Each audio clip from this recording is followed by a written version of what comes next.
नमस्कार साथियों, मेरा नाम है आर.के. सिंह। संस्कृति आईएएस यूट्यूब चैनल के प्लेसेस इन न्यूज सीरीज में आप सभी का स्वागत है। जैसा कि आप सभी जानते हैं कि हम अपने इस कार्यक्रम में चर्चा में रहने वाले स्थानों के बारे में मानचित्र के माध्यम से उन पर बात करते हैं। तो आज के एपिसोड में हम जिस प्लेस की चर्चा करने वाले हैं वो प्लेस है एस्टोनिया। तो पहले हम जानने का प्रयास करेंगे कि आखिर एस्टोनिया क्यों चर्चा में है। उसके बाद फिर एस्टोनिया के बारे में बेसिक जो जानकारी है उससे जुड़े हुए जो भी महत्वपूर्ण लोकेशन है उन पर हम बात करेंगे। चलिए स्टार्ट करते हैं। सबसे पहले हम बात करेंगे एस्टोनिया के चर्चा में होने के पीछे कारण क्या है। तो देखिए, खास तौर पे देखें तो जो आलार करिस हैं, इनकी जो भारत यात्रा है, क्योंकि एस्टोनिया के ये राष्ट्रपति हैं और इनकी जो भारत 2026 में, वर्ष 2026 में जनवरी में इनकी जो यात्रा है वो चर्चा में है। और इसी कारण से देखेंगे तो ये भी कहा जा रहा है कि भारत और एस्टोनिया के बीच में डिजिटल जो सभ्यताएं हैं वो बनेंगी और शासन का एक जो वैश्विक मॉडल है वो अब व्यवहारिक स्तर पे लागू होगा और इससे भारत लाभान्वित होगा। तो ये चर्चा में होने के पीछे कारण है, पहली बात। और इसी कारण से देखेंगे तो एस्टोनिया चर्चा में है। दो तीन बातें देखते हैं। जैसे एस्टोनिया के जो राष्ट्रपति हैं, इनकी यात्रा तो चर्चा में है। ये भी कहा जा रहा है कि ग्लोबल एआई समिट में वो भागीदारी करेंगे। भारत एस्टोनिया के जो संबंध है अब रक्षा या व्यापार से और एक कदम आगे बढ़ेंगे। कहाँ पर? डिजिटल गवर्नेंस है, एआई साइबर सिक्योरिटी है, डेटा जो ट्रस्ट है उस पर ये सेंट्रिक होगा, केंद्रित होगा। यानी एस्टोनिया और भारत के बीच के जो भी रणनीतिक साझेदारी है उसकी अब नई नई परतें खुल रही हैं। तो इसके केंद्र में केवल रक्षा सौदे ही नहीं है बल्कि शासन की एक जो नई सोच हो सकती है वो भी इसमें अब समाहित है। और इस सोच में बड़ा छोटा नहीं है बल्कि प्रभावी और जो उपयोग हो सकता है, जो उपयोगी सोच है वो सबसे अहम मायने रखती है। तो भारत और एस्टोनिया के बीच का जो संवाद है ये केवल दो देशों के बीच का जो मुलाकात है उस मुलाकात तक सीमित नहीं है बल्कि दो जो डिजिटल सभ्यताएं हैं उनका संगम कहा जा रहा है। एस्टोनिया की अगर हम बात करें तो बड़ा ही छोटा सा देश है, लेकिन शासन प्रणाली में जो उसकी खोज है, जो उसने विकसित किया है, उसकी मुराद पूरी दुनिया है। और आज भारत की जो भी अलग अलग क्षेत्रों में जो विस्तार है उन क्षेत्रीय विस्तारों से भारत कहीं ना कहीं दो चार हो रहा है। बहुत सारी चुनौतियां भारत के सामने हैं और इस क्रम में देखें तो जो भी एक मॉडल स्थापित किया है खासतौर पे एस्टोनिया ने, उससे बहुत कुछ सीख सकता है भारत, बहुत कुछ शेयर कर सकता है। तो इसी के बारे में थोड़ा सा बात पहले कर लेते हैं। जो भी भारत और एस्टोनिया के जो भी रिलेशंस हैं इसकी अगर थोड़ा सा पृष्ठभूमि की बात करें तो अब जानते हैं एस्टोनिया बड़ा ही छोटा सा देश है यूरोप का। और ये देश खास तौर पे इसलिए चर्चा में दुनिया में रहता है कि डिजिटल गवर्नेंस के रूप में इसने एक अपनी वैश्विक पहचान बनाई। नाटो और यूरोपीय यूनियन का सदस्य भी है। रूस के साथ भी ये सीमा साझा करता है। साइबर सिक्योरिटी पर भी ये बहुत सारी शेयरिंग करता है। और इसने अपनी जो क्षमता है वो परंपरागत स्तर तक ही नहीं सीमित रखी है बल्कि डिजिटल जो क्षमता है उस रूप में ये क्या है, अपनी पूरी दुनिया के सामने अपनी धाक दिखा चुका है। दोनों के अगर संबंधों की बात करेंगे तो ये संबंध खास तौर पे 90 के दशक में शुरू होते हैं। एस्टोनिया की जो स्वतंत्रता है और भारत ने उसे मान्यता भी दी। 2000 के समय आईटी और शिक्षा सहयोग हुआ। 2010 में डिजिटल गवर्नेंस से जुड़े हुए जो भी डायलॉग है वो स्थापित हुए। 2020 में एआई, साइबर और डीपीआई सहयोग पर दोनों देशों ने सहमति जताई।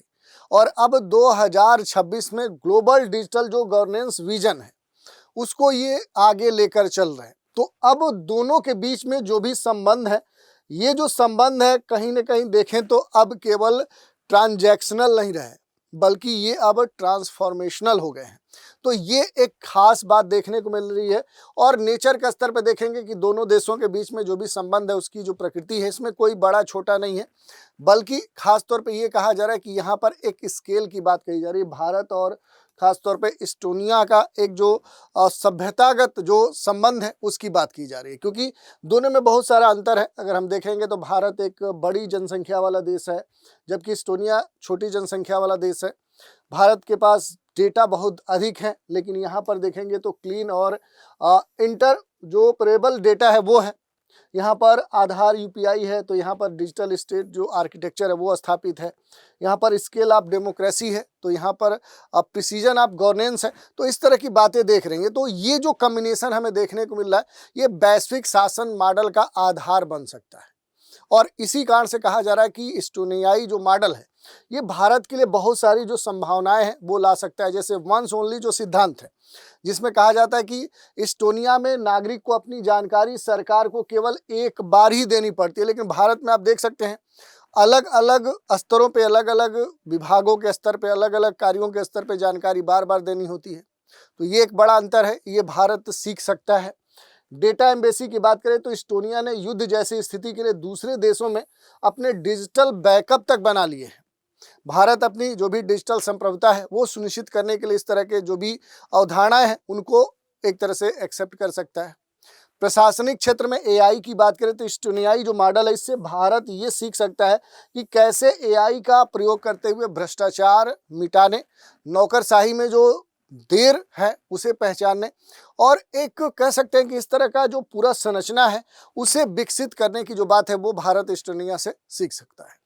यहाँ पर एक और बात कही जा रही है, डिजिटल सभ्यता। आखिर ये कहने का मतलब क्या है? डिजिटल जो एक सभ्यता की बात की जा रही है, क्लैरिटी की बात करें तो देखिए कंसेप्चुअल स्तर पे देखेंगे तो जहाँ तकनीक सिर्फ टूल नहीं है बल्कि क्या है, सामाजिक अनुबंध का हिस्सा है। तो ये क्या है, ये डिजिटल सभ्यता की बात की जा रही है, जिसमें इस्टोनिया की बात करें तो ट्रस्टेड बेस्ड जो डिजिटल स्टेट है वो स्थापित उसने किया है। सिटीजन ओन्स डेटा रखा है, state only access with consent की बात वो करता है।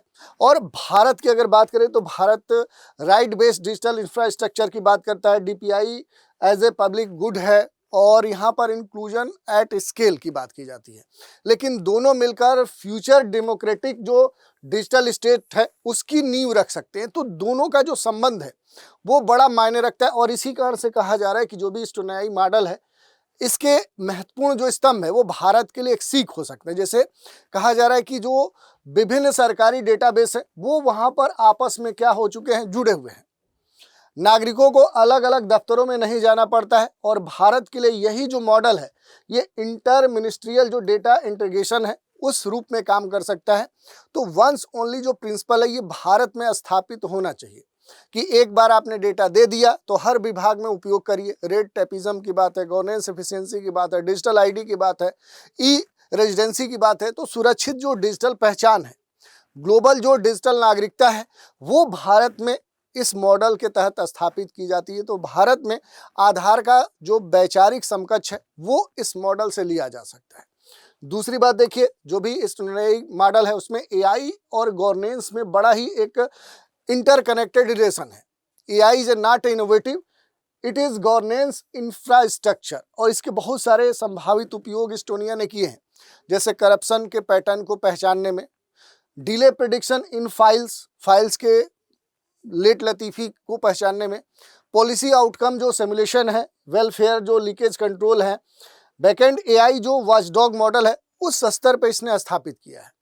और इसी कारण से देखेंगे तो इस्टोनिया अग्रणी है। आप देखेंगे मैसिव साइबर अटैक को झेलने में इस्टोनिया एकदम से कैपेबल है। नाटो साइबर डिफेंस सेंटर तालीन में स्थापित किया गया है, और भारत के लिए इसका खास महत्व हो सकता है। जैसे हाइब्रिड वारफेयर में क्या हो सकता है कि भारत की जो तैयारी उसमें ये मदद कर सकता है। डिजिटल मिलिट्री जो इंफ्रास्ट्रक्चर है उसमें भारत की मदद कर सकता है। सिक्योर जो कमांड सिस्टम है इसको भारत में विकसित करा सकता है। ट्रेडिशनल जो बॉर्डर्स हैं, परंपरागत जो सीमाएं हैं, उनके बाद अब जो नया इरा है जिसमें डिजिटल बॉर्डर की बात की जा रही है, तो इस स्तर पे भारत की सुरक्षा जो चुनौतियां हैं उन्हें दूर करने में इस्टोनिया भारत के लिए काफ़ी मददगार साबित हो सकता है।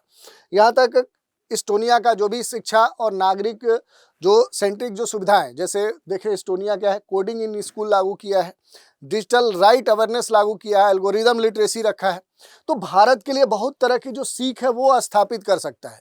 चाहे हम न्यू एजुकेशन पॉलिसी की बात करें या फिर हम डिजिटल जो सिविक्स है उसकी बात करें, इसके अलावा टेक्नोलॉजी विदाउट एथिक्स की जो बात है वो कहीं ना कहीं भारत में एक चुनौती है, उसे दूर कर सकते हैं।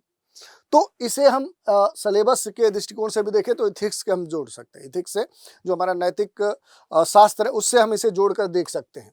इसके अलावा देखें तो ग्लोबल साउथ में एक नेतृत्व का जो अवसर है उस दृष्टिकोण से देखें तो भारत एस्टोनिया अगर मिलते हैं तो ये अफ्रीका, एशिया और एक छोटे क्षेत्र से लेकर बड़े क्षेत्र तक क्या कर सकते हैं कि लीडरशिप वहाँ पर अपनी स्थापित कर सकते हैं। लो कास्ट जो डिजिटल गवर्नेंस मॉडल है उसे स्थापित कर सकते हैं। प्राइवेसी जो कह सकते हैं रिस्पेक्टिंग डीपीआई है उसे स्थापित कर सकते हैं। एआई इनेबल्ड जो पब्लिक सर्विस है वो स्थापित किया जा सकता है और इसी कारण से भारत एज ए डिजिटल जो नॉर्म सेटर है वो बन सकता है। तो इसी कारण से कहा जा रहा है कि भारत और एस्टोनिया एक दूसरे के लिए महत्वपूर्ण हो जाते हैं। कुछ चुनौतियां हैं जिनका समाधान किया जा सकता है, जैसे डेटा प्राइवेसी को लेकर, एआई बायस होने को लेकर, डिजिटल डिवाइड को लेकर, साइबर थ्रेट्स को लेकर। तो इन सभी समस्याओं को दूर किया जा सकता है और समाधान भी बहुत तरह के हो सकते हैं, जिस पर आने वाले समय में हो सकता है कि भारत और एस्टोनिया बढ़कर बातचीत करेंगे और काम करेंगे। तो ये बेसिक न्यूज़ थी, उसके महत्वपूर्ण पहलू थे, उन पर हमने बात की। थोड़ा सा एस्टोनिया के बारे में हम देख लेते हैं कि एस्टोनिया आखिर कहाँ पर हमें देखने को मिलेगा।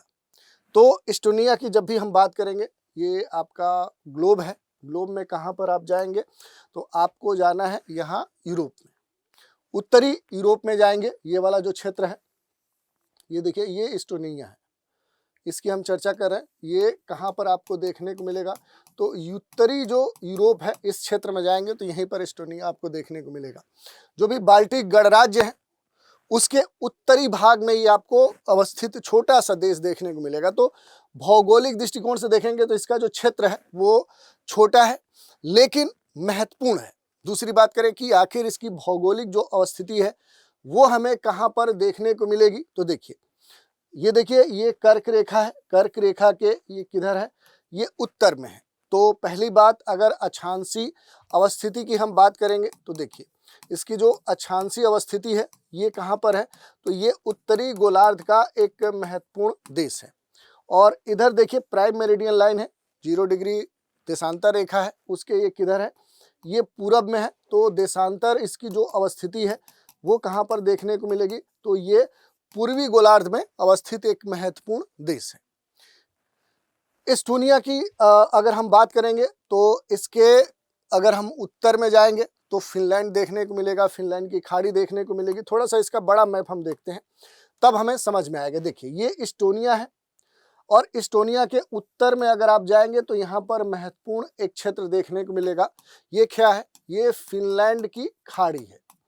तो ये कई बार पूछा गया है कि आखिर फिनलैंड की जो खाड़ी है उसके रिलेटेड जो लोकेशन है वो आपसे पूछी जाती है। पश्चिम में जाएंगे तो एस्टोनिया के पश्चिम में आपको एक महत्वपूर्ण सागर देखने को मिलेगा। ये क्या है, ये बाल्टिक सागर है जो इसके पश्चिम में आपको देखने को मिल जाएगा। इसके अलावा पूरब में आएंगे तो यहीं पर एक महत्वपूर्ण झील आपको देखने को मिलेगी। पेइपस जो लेक है ये झील आपको देखने को मिल जाती है। तो इस तरह से आप देखेंगे तो ये मूल तौर पे इधर देखिए उत्तर में गल्फ ऑफ फिनलैंड, इधर पश्चिम में बाल्टिक जो सी है, और एक तरह से दक्षिण में देखेंगे तो गल्फ ऑफ जो रीगा है, रीगा की जो खाड़ी है, और पूरब में देखेंगे जो पेइपस लेक है इससे ये घिरी हुई है। दूसरी तरफ देखें तो किन देशों से इसकी सीमाएं लगती हैं, यानी इसके जो भी सीमावर्ती देश हैं, अगर सीमावर्ती देशों की हम बात करेंगे तो ये आने वाले समय में आपसे प्रश्न पूछ सकता है। तो देखिए 2 देश यहाँ पर क्या करते हैं, अपनी जो सीमा है वो एस्टोनिया से साझा करते हैं। कौन कौन, तो देखिए अगर यहीं पर दक्षिण पश्चिम में आएंगे तो यहाँ पर एक महत्वपूर्ण जो देश है वो आपको देखने को मिलेगा, लाटविया। लाटविया अपनी सीमा साझा करता है। और पूरब में देखेंगे तो यहाँ पर जो रूस है, रूस क्या करता है, इससे अपनी सीमा साझा करता है। तो 2 देश हैं, पहला क्या है वो लाटविया है और दूसरा जो आपको यहाँ पर देश देखने को मिलेगा वो रूस देखने को मिलेगा।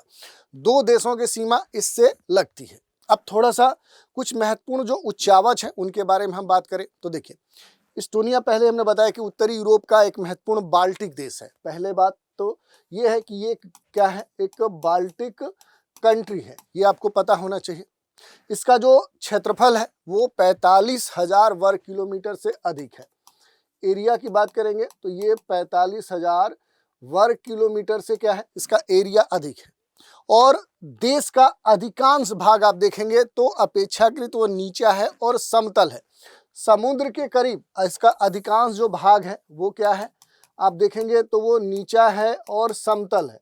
दूसरी बात क्या है कि ये खास तौर पे जो समुद्र तल है उसके किनारे है, और लगभग चारों तरफ आप देखेंगे तो ये चारों तरफ से क्या है, जल से घिरा हुआ आपको देखने को मिलेगा। और इसकी जो तटरेखा है इसी कारण से लंबी है, 3794 किलोमीटर लंबी तटरेखा है। और यहाँ पर देखेंगे कई सारे जो आइलैंड है, इसके चारों तरफ देखेंगे तो बहुत सारे जो आइलैंड है, लगभग 2000 से अधिक जो आइलैंड है, छोटे बड़े द्वीप आपको देखने को मिल सकते हैं। और यहीं पर कई सारे जो आप देखिए जल डमरू मध्य छोटे बड़े जो हैं वो बहुत सारे आपको देखने को मिलेंगे। जैसे देखिए यहीं पर एरबे स्टेट आपको देखने को मिल रहा है। तो बहुत सारे जो स्टेट हैं, जो आइलैंड है, जो छोटी खाड़ियाँ वो आपको देखने को मिल सकती हैं। यहाँ कुछ बड़े जो द्वीप हैं वो आप देख सकते हैं, जिसमें सारेमा, वुमर्सी, काडला, मुहू, किहून आदि इस तरह के बहुत सारे जो आइलैंड हैं वो आपको यहाँ पर देखने को मिलते हैं। अगर थोड़ा सा यहाँ पर पर्वतीय क्षेत्रों की बात करें या उच्चावच की बात करें तो देखिए उच्चावच के दृष्टिकोण से देखेंगे तो पहली बात कि यहाँ का लगभग मध्य और दक्षिण वाला जो क्षेत्र है, यानी कि ये बीच वाला जो क्षेत्र है मध्य भाग और दक्षिण वाला जो क्षेत्र है ये अपेक्षाकृत क्या है, ये दोनों पहाड़ी है। यानी कि मध्य और दक्षिण वाला जो क्षेत्र है ये अपेक्षाकृत अन्य क्षेत्रों की तुलना में पहाड़ी आपको देखने को मिल सकता है। और यहीं पर सबसे जो इसका महत्वपूर्ण जो हाईएस्ट पॉइंट है वो इसके मध्य भाग में देखने को मिल जाता है। मुनमागी सबसे हाईएस्ट प्लेस पर अवस्थित इसका क्षेत्र है। ये देखिए यहाँ पर आप देखेंगे तो ये जो मुनमागी है ये क्या है, ये सबसे ऊंचा स्थान है या ऊंचा स्थल है। तो ये आपने जान लिया। और औसतन जो ऊंचाई है यहाँ की, जो ऑन एवरेज जो ऊंचाई है, क्योंकि पहले हमने बताया कि ये एक तरह से देखें तो नीचे और समतल स्थित क्षेत्र है, तो औसतन जो यहाँ की ऊंचाई है, ऑन एवरेज जो ऊंचाई है वो 50 मीटर है इस पूरे एस्टोनिया की अगर हम बात करेंगे। और यहाँ पर कई सारे जो झील हैं वो आपको देखने को मिल सकते हैं। जैसे देखिए जो महत्वपूर्ण यहाँ पर झील आपको देखने को मिलेंगे, एक तो बड़ी जो झील है जो सीमा पर अवस्थित है, खासतौर पर इस्टोनिया और जो रूस है इनकी सीमा पर अवस्थित ये सबसे बड़ी झील है लेक पेइपस। इसके अलावा देखिए तो यहाँ पर एक लेक वर्स आपको देखने को मिल सकती है। तो इस तरह के कई सारे जो झीलें हैं या फिर वोर्स जो झील है ये सारी यहाँ पर देखने को मिलती हैं। तो इनको आप देख सकते हैं यहाँ पर जो अवस्थिति है झीलों की। इसके अलावा देखिए यहाँ पर इसके साउथ में गल्फ ऑफ जो रीगा है ये एक महत्वपूर्ण कह सकते हैं कि जलीय क्षेत्र है। और नदियों की बात करें तो 2-3 महत्वपूर्ण जो नदियां हैं वो यहाँ पर आपको देखने को मिल जाती हैं।